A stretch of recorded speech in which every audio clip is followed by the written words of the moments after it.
So you mentioned Dalio. That's an interesting one. I got a tremendous amount of respect for him. I obviously don't know how his model right down to the, like, you have your models, we have our predictive tracking algorithms. I don't have his. But I think it was late January. He was saying something along the lines of, like, if you're in cash, you're a certified idiot. Cash, and now, a couple weeks later, not even really a month later, he's gone to the side. I think. Hey, I'm sorry. Ray Dalio is now a grazer. Right. He's not paying attention. Yeah. He's retired. I mean, I call him up to try to raise his ire or whatever. He doesn't answer the phone. He's not there. He's making shows. When FX Concepts in 2011 was the last time I managed money, like January, February 2011, because 2010 was a really good year and I was getting old and I wanted to pass it on, yada, yada, yada.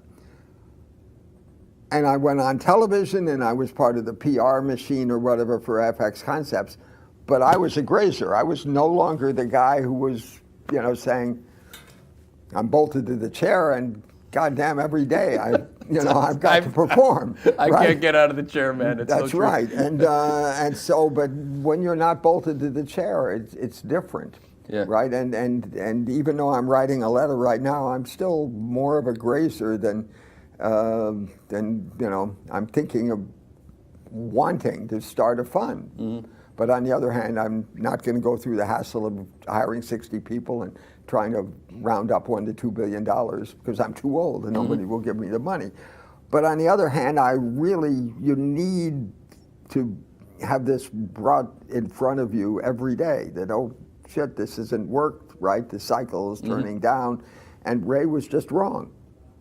He was 2 weeks behind or something, right? It looked like you should have been in cash maybe over Christmas because nobody knew what was going on. But by the time you got to, say, the 6th of January, it was crystal clear.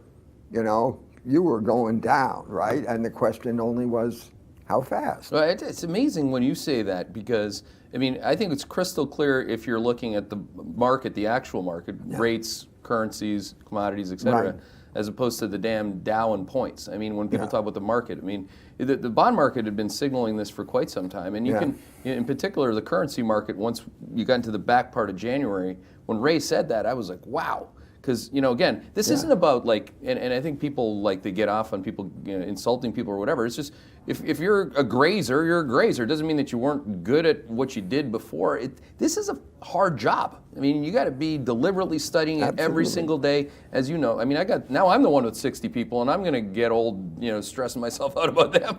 But I have no time in the day to take a minute off, really. No. And I think that's kind of part of it, isn't it? Yeah, you can't take that minute off. And in fact, in all fairness, when I was managing and then I get on a plane and go to Europe, by the time I get on the ground in Europe and get settled out, I say, oh shit, I missed 12 hours, I missed 15 hours, I'm kind of confused, right? And then I have to get back in line with it.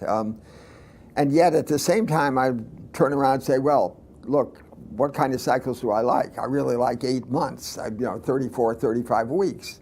Well, hey, you were on a plane for 10 hours and you're worried about a 34-week cycle? Right. Yeah. Well, not really, but but I can kind of tell as to whether it's turning or how it's acting. Well, I think I think that's absolutely true. It's just, are you going to run a $14 billion hedge fund and charge the fees that are appropriate to trade literally every hour of every day? Right. Or are you going to just get the cycle right over time? It's two different jobs. Yeah. It's not like people shouldn't be offended by this. Yeah. But there are people that I have a tremendous amount of respect for, fully loaded with Stan Druckenmiller, and I put them right at the top of the list, Ray Dalio, that at the precise and, like I would say, like Mandelbrot would say, it's not about the averages, it's about the particular. It's about the particular moment, and particular moments through the end of January, throughout February.